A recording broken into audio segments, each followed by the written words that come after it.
Un meurtrier présumé est resté indétecté si longtemps que l'affaire de double meurtre a presque été classée sans suite. Ça semble pour elle.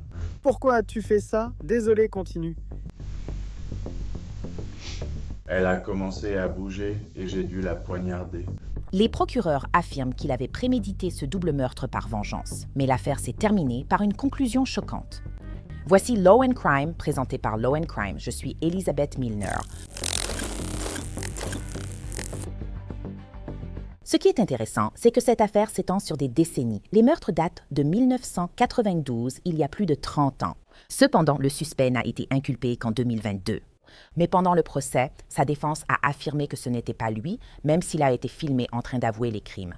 Les meurtres de 1992 de Tana Togstad et Timothy Mumbrew ont choqué la communauté de Wapaka, Wisconsin. À l'époque, le couple était ensemble depuis moins d'1 an. Ils ont été vus vivants pour la dernière fois, le 20 mars. Ce soir-là, ils étaient sortis avec des amis, puis rentrés chez Tana. 2 jours plus tard, leurs corps ont été découverts, le 22. Timothée a été poignardé plusieurs fois et aurait tenté de se défendre. Tana a reçu 2 coups de couteau. Scruffy, son chien, a aussi été tué lors de l'attaque. Les autorités disent que l'agresseur de Tana l'a également agressé sexuellement, mais il y a un problème. Ce crime date de 1992, à une époque où les tests acides désoxyribonucléiques étaient différents. Donc même si des prélèvements ont été effectués et conservés, il n'y a eu aucun lien avec le tueur grâce à l'acide désoxyribonucléique pendant des années. Et pendant des années, personne n'a été inculpé pour ces meurtres horribles. 30 ans après la mort de Tana et Timothy, les enquêteurs ont identifié un suspect potentiel. Tony Hayes a vécu 30 ans dans la même région rurale de Wapaka après les meurtres. Nous n'utiliserons l'acide désoxyribonucléique que pour cette affaire. Il ne sera pas ajouté à une base de données ou quoi que ce soit de ce genre. En juillet 2022, les agents ont mené un contrôle routier pour obtenir l'acide désoxyribonucléique de Tony. L'échantillon proviendrait d'un stylo utilisé par Tony lors du contrôle. Son acide désoxyribonucléique correspond au fluide trouvé sur le corps de Tana. Tony a été interrogé le 11 août 2022. À ce moment, il n'était pas arrêté, mais les enquêteurs voulaient un autre échantillon d'acide désoxyribonucléique qu'il a accepté. Je vais faire pareil de l'autre côté. 1 heure après l'échange, toute impression de convivialité avait disparu. Je suis sûr que tu veux savoir comment tu t'en es sorti. Oui. D'accord, tu n'as pas réussi. D'accord? C'était très clair, quand il s'agissait des questions concernant la mort de Tim et Tana, que tu mens. Alors, on va régler ça aujourd'hui, hein. C'est pour ça qu'on est là. Personnellement, je crois que c'est pour ça que tu es venu ici aujourd'hui. C'est pour ça que tu as accepté de faire tout ça. Parce qu'après 30 ans, il est temps de tourner la page et d'en finir. On a beaucoup parlé de ton... Je suppose que tu ne savais pas vraiment, que tu n'avais pas entendu parler de cette affaire. Mais clairement, nous ne t'aurions pas amené ici aujourd'hui si nous n'avions pas des informations qui nous disaient que c'est toi. D'accord? Que tu es impliqué. Que tu sois impliqué seul ou non. Qu'il y ait eu quelqu'un d'autre ou que tu aies juste suivi le mouvement, c'est important. C'est important pour toi en ce qui concerne l'avenir. Mais c'est ton moment. Parce que la réalité, c'est que nous connaissons les réponses aux questions que nous avons posées, même si nous ne t'avons pas dit que nous les connaissions. Mais ce que tu fais à partir de maintenant va avoir un grand impact sur ce qui t'arrivera à l'avenir. Tu as l'opportunité de faire ce qu'il faut maintenant. Tu continues de nier et de mentir. Et nous allons te montrer les preuves que nous avons. Ça ne va pas jouer en ta faveur. Tu comprends? Oui, ça a du sens. Je ne crois pas que j'aurais pu faire quelque chose comme ça. D'accord. Eh bien, est-ce que tu veux dire, quand tu dis que tu ne crois pas que tu aurais pu, est-il possible que tu étais sous l'emprise de l'alcool et que tu ne t'en souviennes pas? Et tu t'es réveillé en disant, eh bien, il s'est passé quelque chose de fou la nuit dernière, et je ne me souviens vraiment pas de ce que c'était. C'était il y a 30 ans. D'accord. Je veux dire, Je vais t'arrêter tout de suite quand tu dis ça. C'était d'il y a 30 ans. Et je te garantis, au fond de mon cœur, rien qu'en connaissant l'homme que tu es aujourd'hui, l'homme que tu es aujourd'hui assis ici, ce n'est pas l'homme que tu étais il y a 30 ans. Cet homme n'a aucune chance d'avoir fait ce qui s'est passé dans cette maison. Mais je ne crois pas qu'il y ait un seul jour qui passe sans que tu te souviennes de ce qui s'est passé dans cette maison cette nuit-là. J'en suis convaincu. Tu n'effaces pas ça de ta mémoire, et ce test l'a prouvé. Ce n'est pas sorti de ton esprit. Je ne sais pas si j'y crois, mais D'accord. Eh bien, Jay, pourquoi as-tu amené Tony aujourd'hui? Alors, Tony, je t'ai dit au début, nous avons des preuves. Nous vérifions par rapport à ça. J'ai apprécié ta coopération. D'accord? Il y a des preuves biologiques provenant de notre scène. Et vous correspondez à 100%. Quand ils vous ont fait un test acide désoxyribonucléique aujourd'hui, ils n'avaient pas forcément besoin de le faire. Ils avaient déjà votre acide désoxyribonucléique. Votre acide désoxyribonucléique a déjà été testé. Il correspond à 100%. Tony a dit au détective qu'il se souvenait de certains éléments de cette nuit-là, en 1992, quand il avait une vingtaine d'années. une chose qui me dérange, c'est que de temps en temps, j'ai... Soudain, vous savez, je ne devrais pas savoir ça. Comme quoi? Donnez-nous un exemple.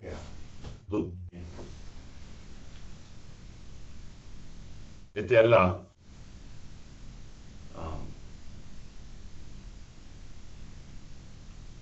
Ce qui me revient toujours, c'est que j'ai vomi.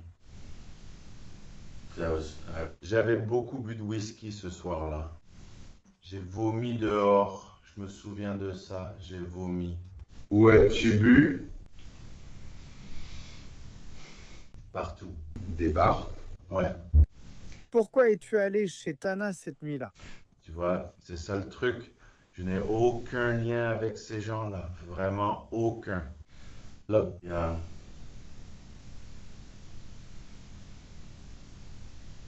Ce type, je ne le connais pas du tout. Et comme je l'ai dit, elle... Je l'aurais peut-être vu lors d'un défilé de chevaux et de calèches ou quelque chose comme ça, je ne sais pas, montant son cheval. Est-ce que c'était comme si tu étais attiré par ça ou quelque chose comme ça? Non, je veux dire, on avait...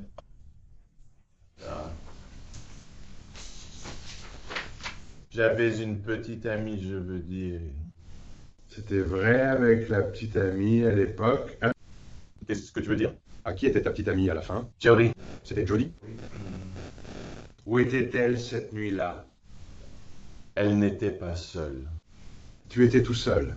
Oui. Ah, pas de copain? Je ne me souviens pas. Cette nuit-là, c'est un grand vide. Quand on regarde ça, Right. on te voit, on s'attend à un gars violent, parce qu'il faut être violent pour commettre ce crime. Tu n'es pas un gars violent. J'ai en face de moi un vrai nounours, un homme aimant, attentionné envers sa famille, travailleur et dévoué à l'entreprise. Il aime son grand-père, il aime sa mère. Mais il a perdu la tête un soir. Oui, j'aimerais pouvoir l'expliquer, vraiment. Dans le brouillard de l'ivresse. Ouh! Tu sais exactement ce que tu as fait et tu vas juste t'en tenir à l'histoire du « je ne me souviens pas ». D'une certaine façon, ça te protège, notamment de ta femme. Ça te protège de ta famille. Tu peux continuer à dire « je ne me souviens pas », même si tu t'en souviens, Tony.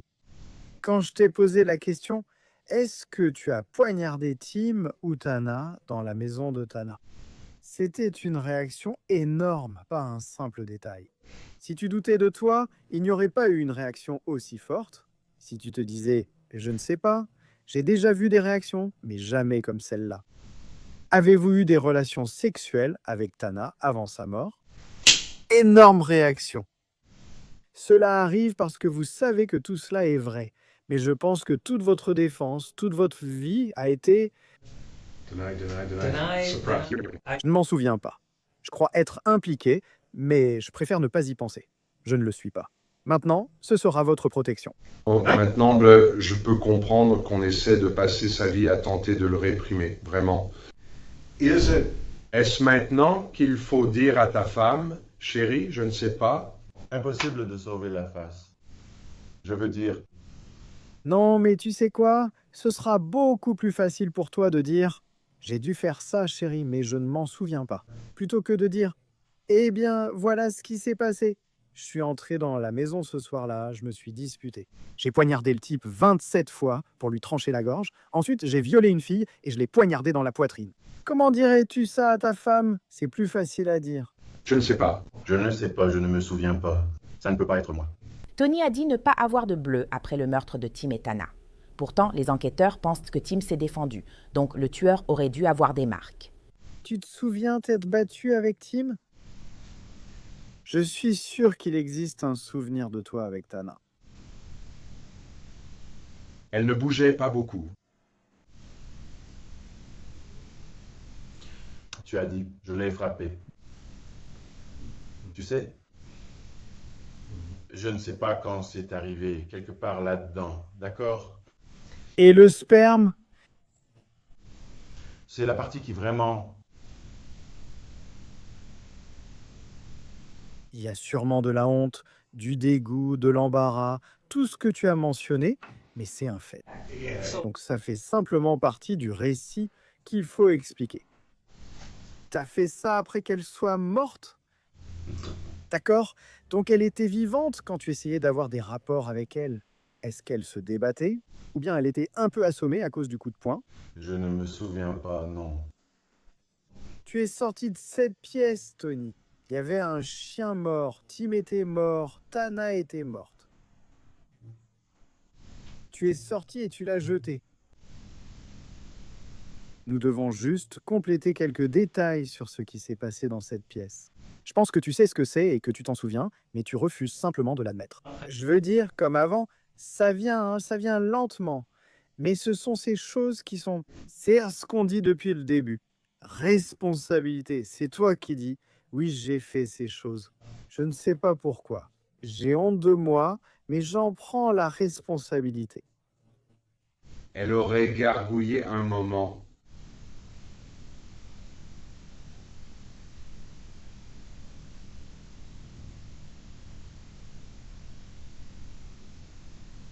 Donc tu t'occupes de lui en premier, Tim en premier, puis d'elle. Je pense que c'était un peu en même temps. Explique.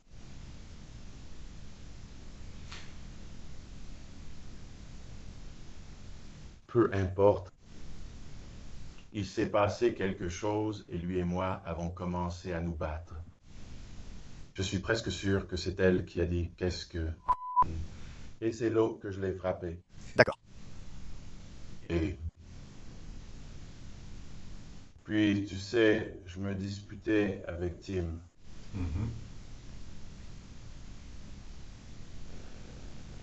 Et ensuite tu retournes vers elle. Je suppose que oui, tu sais, Après l'avoir frappé, a-t-elle cessé de parler? Oui. Tu l'as donc un peu assommé? Ça, je ne sais pas. Eh bien, je pense qu'un gars de ta taille, si tu frappes une petite fille au visage, sur le nez, ça va l'assommer. Mais quand tu étais sur le point d'avoir des rapports avec elle, elle était en vie. Comment tu le sais?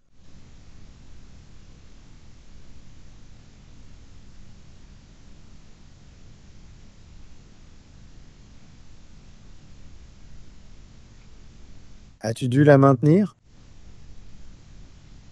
Non. Comment sais-tu qu'elle était vivante? Ce sont toutes des réponses que je n'ai pas. Tu sais, tout ça, c'est juste flou. Je suis totalement honnête. As-tu laissé ton sperme sur elle avant ou après avoir planté le couteau dans sa poitrine?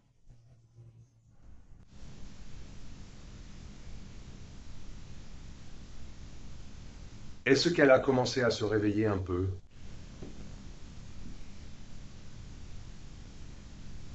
Je pense que tout ça s'est passé à peu près en même temps. Tony a nié tout lien avec les victimes, mais une connexion découverte plus tard a suggéré un mobile. Il a déclaré aux enquêteurs que son père est décédé dans un accident de motoneige en 1977, quand il était jeune. Plusieurs personnes faisaient la course en descendant la montagne, puis une terrible collision s'est produite. Mais quel est le rapport avec les meurtres? Tony a révélé que c'était le père de Tana, l'un des conducteurs de motoneige. Quand tu es sorti de cette maison, savais-tu qu'ils étaient tous les deux morts?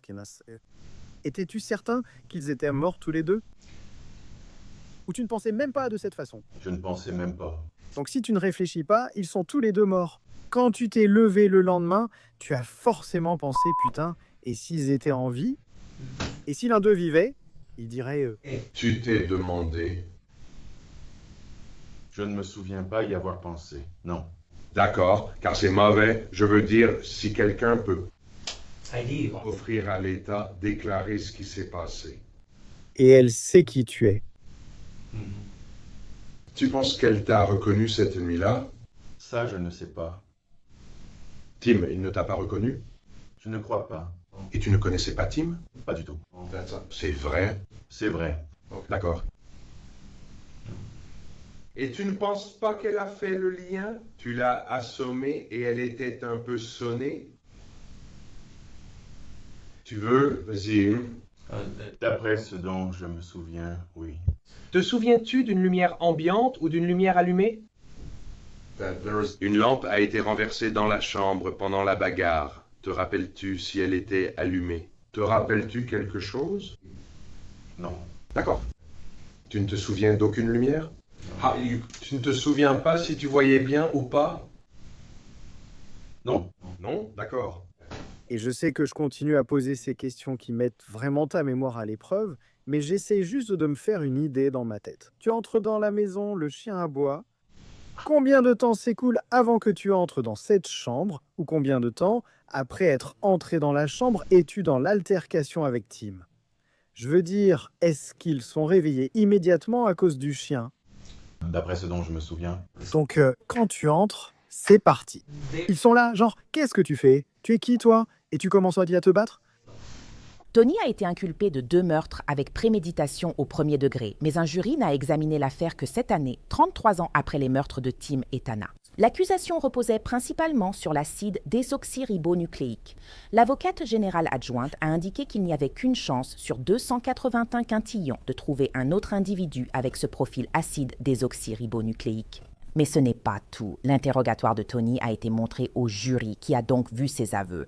Cependant, la défense a soutenu que le jury ne devait pas faire confiance aux preuves acides désoxyribonucléiques et aux empreintes digitales. La défense a affirmé que les preuves étaient mal manipulées et inexactes. La défense de Tony a aussi soutenu que sa confession était fausse et due à des interrogatoires trompeurs. Ils ont aussi suggéré qu'un membre décédé de la famille de Tony en 1995 pourrait être responsable des meurtres. De quel côté le jury a-t-il choisi? J'ai 2 verdicts. Une lecture. Nous, le jury, déclarons l'accusé Tony Garrett Hayes non coupable d'homicide volontaire au premier degré sur Tana M. Togstead à la date et au lieu mentionnés dans le chef d'accusation numéro 1 de l'acte d'accusation daté et signé aujourd'hui, signé par le président du jury, John Smith. Une deuxième lecture, nous, le jury, déclarons l'accusé Tony Garrett Hayes non coupable d'homicide volontaire au premier degré sur Timothy W. Mumbrew à la date et au lieu mentionné dans le chef d'accusation numéro 2 de l'acte d'accusation. Daté et signé aujourd'hui. Comme vous venez de l'entendre, les jurés de Wapaka ont décidé d'acquitter Tony Hayes des 2 chefs d'accusation d'homicide. Sa caution a été levée et il a pu rentrer. Une jurée a confié à NBC6 et Wapaka qu'ils doutaient des preuves acides désoxyribonucléiques et des déclarations contradictoires lors de l'interrogatoire de 2022. À ce jour, aucun autre suspect n'a été nommé dans le cadre de l'enquête sur les meurtres de 1992 de Tana et Tim. Merci d'avoir suivi cet épisode de Law & Crime. Je suis Elizabeth Milner.